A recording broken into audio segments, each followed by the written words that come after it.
Hello again, sports fans. Larry Allen here at the KGAS studios, along with Scott Surratt, the head coach and athletic director of the defending Class 3A state champs, back-to-back champs, the Carthage Bulldogs. Tonight, the Bulldogs are going to be at home, final home game of the year, facing the Spring Hill Panthers. Going to talk about Gladewater in just a minute, but Scott, I want to mention something that if I don't do it now, I may forget. You not only are the head coach of the three-time defending state 3A champs, but you're also the head coach of two consecutive participants in the Army AllAmerican Bowl. I tell you the stat that really impressed me yesterday when I went to the ceremony. 1 million young men play high school football.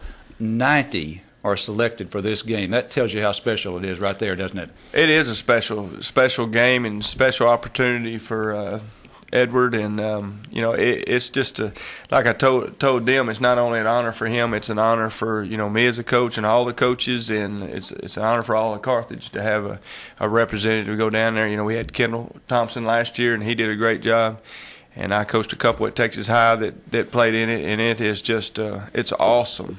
And from the banquet to all the festivities, and then finally the games, the last thing. But the kids love it down there. They get a bag full of things: windsuits, hats, shirts, Under Armour stuff. I mean, it's just incredible. And so it's a neat deal for the kids, and it's a neat deal for me. I get to go down there and spend 3 or 4 days and watch guys work out and go to the banquet, and then I get to go to Brooke Medical Center, which is one of the biggest, medical centers for the guys, the armed forces and things, and get to listen to their stories, and it's pretty cool. Now, tell us some more about the clinic that you're invited to as being a coach of one of the participants. The what clinic you talking about? Okay, I thought I heard that you get invited to a place where there's some NFL speakers. There is. There's some NFL speakers that morning, or actually on a Thursday. Okay. We get to go down there on Wednesday, and then last year I got I can't recall his name. He was the Cincinnati Bengals head coach when they got beat by the 49ers that year. Okay. And I can't remember his name now, but he was a neat guy to listen to. And then they had a sergeant that came in, and he spoke, and our colonel, and he spoke, and he talked about how they did daily things and their daily goals, and how tough it was, and it was neat, and I was paying attention and got a lot of good things out of him also. Now, speaking of that, I'm gonna vary from what I was going to ask you right now and not talk about Gladewater. You mentioned the daily things that they do. I've been to practice several times this year, and if you haven't been to practice, you go out and there are things going on all over the field, and every assistant coach has one or more players that he's working with. How do y'all decide what you're going to do each day? Do you decide it, or does the entire staff do it in one group? Well, we all decide it. If we're going to do some changes, then we'll sit down together and say, hey, what do we need to do? Let's do some new things, so the kids won't get stagnant or whatever. And so we might change it up some and here or there, but we hadn't changed a lot in 3 years, just because I don't like changing until something drastic happens, and I like to get up about the same time every day, and I like to stay on schedule, and but it's worked out fortunately for us, but we have each coach has their assignments, and I've got great coaches, and they carry them out. I guess I was surprised when I went out there to see you do some one-on-one instruction, but for the most part you're sort of overseeing the entire thing. You really leave it up to the assistant coaches primarily, don't you? Well, I do. I exactly. I mean, I don't have a position. I did coach the quarterbacks the first 2 years. And I guess this is our 5th year, so the first 3 years, and then I turn it over to Coach Andre Granger, because I trust him with those guys. He does a tremendous job with them. He did a tremendous job with Anthony last year, and he's doing a great job with our quarterbacks this year. And I knew what I was getting when I hired him, because I coached him, and he's a high character young man, but he's also a great coach.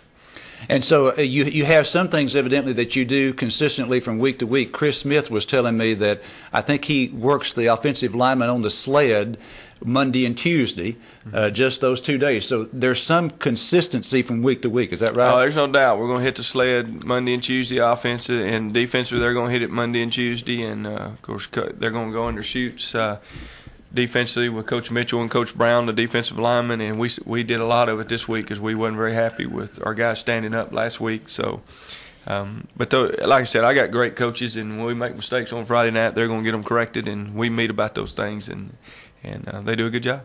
All right, well, let's talk about the Gladewater Bears. For fans who were not there, probably our quickest game of the year. We were out before 10 o'clock. That almost never happens. And whereas against Henderson there were absolutely no turnovers in the ball game, none, here there were 5. Bulldogs had 1. A turnover that had no significance on the ball game whatsoever. Final play of the first half. Gladewater, we forced them into 4 critical turnovers. One of them was returned for a touchdown by Justin Williams. Another interception led to a Bulldog field goal. And then we forced them into 2 fumbles on pretty good drives that they had. So let's talk first of all about our defense. Henderson gained 352 yards the previous week. Gladewater, we held them to 278. So from that stat, you might think we had a pretty good week defensively, but I know y'all weren't totally satisfied with that. Well, we wasn't. You know, that's what I told the defense. I said sometimes you don't play your best, but you don't let them score. And they might drive it all over the field, but it doesn't give them the right when they get to the 1 yard line. If they went 98 yards, they score. And that's what we played well at. You know, after the first drive, and you could tell we wasn't ready in pregame. You could tell things and said, hope everything goes right here and we'll be okay. And it didn't.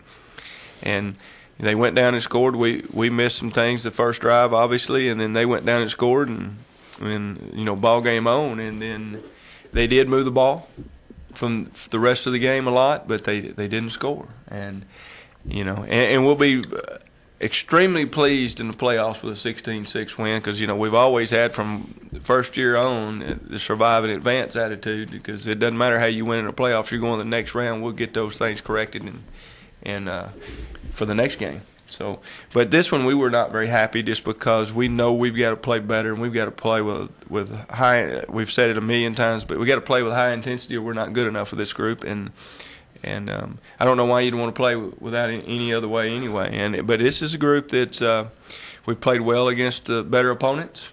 Take Lindale off, we didn't think we played very good against Lindale, but other than that, we played right there and stood toe to toe with the better opponents, and you know, and then we tend to you know, I don't know, play down or not with a lot of motion. And like I said, we've got to play with a lot of motion and a lot of intensity, and you know, wall to wall football. It's got to really be screaming and getting after it. And you know, because we were guarding, you know, like I said at Chalk Talk, somebody says, can we get up after the Gilmer game? So, oh yeah, we'll be ready for Henderson. There's no doubt about it.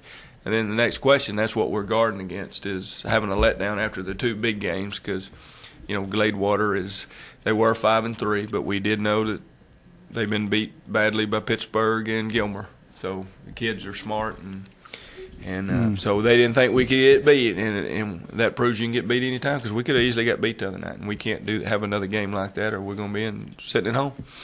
All right, let's talk about the offense. Against Henderson, you gained 509 yards, 252 against Gladewater, so that's about half. Part of that would be the fact that against Gladewater we ran 48 plays. Against Henderson we ran 63 plays. So we ran 15 more plays against the Lions than we did against Gladewater. And, you know, to be quite honest, Blake Bogenschutz didn't have his best game of the year. Give us your thoughts on our offense. Well, it was a quick game, you know, and like I said, all 3 phases, I didn't think we played very well. And once you're struggling offensively and we couldn't get them off the field defensively, then they're game on kind of deal. But offensively, we didn't execute. And I just don't think we can be a great offense and score a lot of points unless if we're one-dimensional. So I don't think we can be, okay, we're going to throw 300 yards but run 50 yards a night and we'll put a lot of points up. I don't think we can rush for 300 yards like we did against Pittsburgh, but not throw it very well, and we didn't put a lot of points up. So for us to be what we want to do, we've got to be balanced and executing both both phases of the game, and we didn't execute in the passing game. We ran the ball okay. It wasn't great, but we did run it okay. But it just wasn't our best effort, and we realized that, and we've had good practice this week, so I think we'll have a better effort this week. Special teams, you didn't allow any long returns on punts nor kickoffs, but uncharacteristically, Jimmy missed an extra point. He missed a field goal too. He doesn't do that very often, does he? Well, we didn't have a very good punt the first one. Our first punt, and then we missed an extra point, and we missed a field goal. So you can't say we played well special teams either because of those three things. There's too many things that happen in special teams. And it was a total team effort, and you can always tell when a team's ready. On defensively, you're jumping around and you're hitting people and not missing tackles. If you're not ready, you're going to miss a lot of tackles. There's not any pads going off. And then offensively, you'll see a lack of execution. And same thing with special teams, you'll see a lack of execution. And it was a total team. And I'm not making any excuses. You got to give Gladewater all the credit. They had a lot to do with it. But we knew going in, and we knew right before the ball was kicked that there was not any intensity. You could just feel the buzz in Gilmer and Henderson, but there was no buzz going. And that'll tell you that anybody can get beat at any time. You look at Oklahoma. Texas Tech goes to Oklahoma and beats a lot better team than they are. And Oklahoma wasn't ready. And then they come back home and say, hey, we're pretty good, and got beat by Iowa State, which is not even close to Oklahoma. So you never know in this crazy game, and so you better be ready every time, or you're going to get your tail handed to you. Okay, the lack of the buzz, was it playing down to our opponent's level, or was it just a case of being sort of physically and emotionally tired from getting up the previous 2 weeks? What do you think it was? Well, it's what we try to tell the players. You play once a week. There's one payday a week, so to speak, and that's Friday. That's Friday night. We get paid on Friday night because we work all week, and it's payday on Friday night, and that's when you get your satisfaction. That's when I love practice, but I'm telling you, I would not coach this game or play this game if that's all you did was practice. You practice to play the game, and you only get to play once a week. And baseball and basketball, there's a lot of times, there's a quick turnaround. You don't play very good on Tuesday, you get to play on Friday, and this is not the case. You got to wait all week, and you're mad all week if you don't play well, and so like I said, nowadays, and it is harder to get the players up than it used to be. Everybody was ready to go on Friday. There's no doubt about it. There was only one Friday a week, and we was going to be ready to go. And nowadays, it's tougher to get the players ready to go every week. And the other thing is, I really believe, is we've played in so many big games around here. We've been in so many big venues, and Cowboy Stadium and other venues, and then all of a sudden, you play the two big games, and then it says. And then you play down, and you're not really ready, and that's completely my fault. And we're trying different things and preaching more and harder and everything, and we'll see if it works. All right, let's talk about the Spring Hill Panthers. Boy, they had a big win last week. They surprised a bunch of folks. They beat the Pittsburgh Pirates. So, what do we see from Spring Hill, Scott? Well, it's the same thing we're talking about. I think Pittsburgh went in there and thought they were going to win pretty easy, and they were probably the better team, and Spring Hill got a turnover, I believe, for a touchdown, and then a special teams touchdown, and then they ran a trick play for a touchdown, and then look out, and Pittsburgh turned it over all night, so you got beat. But Spring Hill, their quarterback's 14. He's very fast. He does a good job executing their offense. They're not a big, huge play offense. They do throw it. They're in the spread, but they'll throw the check downs and run a lot of screens and things. But like I said, they're not a big play offense, or hadn't been. Hopefully they're not again tonight. And then defensively, they're a 3-down team, which is a 50. And their best player is number 25 is a linebacker. And we go back to the offense. 44 is their best. He's their best player. He's a running back, and and he did get hurt and didn't come back in. He got hurt late against Pittsburgh and didn't come back in, but they were up 3 scores, so that he might play against us. We don't know. And then they're very solid in special teams. And Coach Poe, he's been at South Lake Carroll and coached in 5A ball games and won state championship, and he does a great job. And they're going to be very well coached. So they're not going to beat themselves. We're going to have to beat them. Were you surprised at Henderson's 7 turnovers in their loss? That does surprise me. And I did talk to Coach Meeks and I talked to Coach Traylor, and and the same thing is not making any excuses for us or Blake Bogenschutz. But he struggled with his release the other night with the weather change, and then I talked to Coach Meeks. Called me and said Dale's a special player, their quarterback, and he turned it over. He threw 4 interceptions, and he fumbled 3 times, and the 3 fumbles, I think he said all 3 of them were just drop balls, getting ready to throw it or trying to throw it and just dropped it.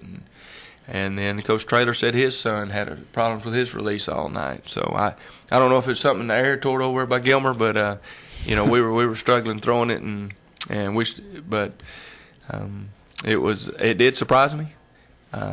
Coach Traylor said that Henderson really got after him, and if it wasn't for the turnovers, he thought it would have easily gone the other way. One of our fans, you brought up something I want to mention that reminded me of this. One of our fans, pretty knowledgeable fans, said that he recalls that in previous years we haven't played our best game in the first really cold game. You think that has anything to do with it? I've never thought about it. He's probably right, though. I don't know. I don't know. That stumped me because I didn't realize that. Okay. I played well, but. Yeah. All right, let's talk about the playoffs because everyone wants to know about that. Of course, it appears that we're going to be, we will either be the Division II, number 2 seed behind Gilmer, or the Division I seed. If Henderson beats Gladewater, we're definitely in Division II. So what do you have planned right now? I know you've made plans with a team from District 15 3A. Tell us about that. Well, we've made plans with both of them. If Henderson wins, we're going to play next Thursday in Longview against Liberty Ilo. If Gladewater wins, we'll play at Royce City next Friday against Paris. All right. Now, I know from watching you during the years here at Carthage, you seem to like Friday playoff games. You very rarely play on Saturday unless it's the state championship game. And I don't know that we've played a Thursday night one before. Now, I may have forgotten one. Played a couple. Played a couple, okay. Mm-hmm. We played at our place both Thursday nights when we played the 2 playoff games. Oh, okay. Played Tatum on a Thursday, and then we played Gladewater on a Thursday. And it was both first round, so maybe that's a good thing. Okay, and there's another first round. So what do you think of Thursday night games? What are the advantages and disadvantages of that? Well, you played so long. It's a long season, and get ready in 6 days is okay unless you're going to play just a humongous game. It's very, very physical, and not taking anything away from Spring Hill. It's just that they're more of a spread team. They're not a 2 or 3 back offense that line up and just runs at you and very physical game, kind of like Gladewater. I'd be a little bit more cognitive if we played Gladewater this week because they do line up and try to bang it in there on you, and Spring Hill doesn't do that. And the same thing with Liberty Ilo. Said the same thing with Mount Vernon. Said they're not the greatly physical team, and so we decided that it would be a really good venue. Longview, probably the only playoff game on Thursday night in the area, so it should be a lot of folks there and a good gate. So. And I don't think it would be an advantage to either one of us, being honest, on Thursday. Well, I know Liberty Ilo's getting ready for it. They had 6 scouts, 6 of them, in the Gladewater press box last Friday night for the Bulldog game up there. And so Royce City, Friday against Paris, if that happens. Now, all of this depends on Henderson Gladewater. What do you think is going to happen in that ball game? Well, Henderson's a lot more talented, that's for sure, but I don't think that they can turn it over a bunch and beat them. I mean, if they turn it over 5 or 6 times or 7 like they did the other night, I don't think they'll beat them. And Gladewater's going to be very physical in there, and but definitely the more talented team by far is Henderson, and if Dale plays well and their receivers, then they could win handily. But I think Gladewater's not a bad team, but I think Henderson is. I think they're. It depends on how they react after their 2 losses, but I think they'll react good and get after them. They did last year. Mm-hmm. They had to do the same thing last year. They had to win the last one and went to Gladewater and really got after them. So, and then won 5 in a row.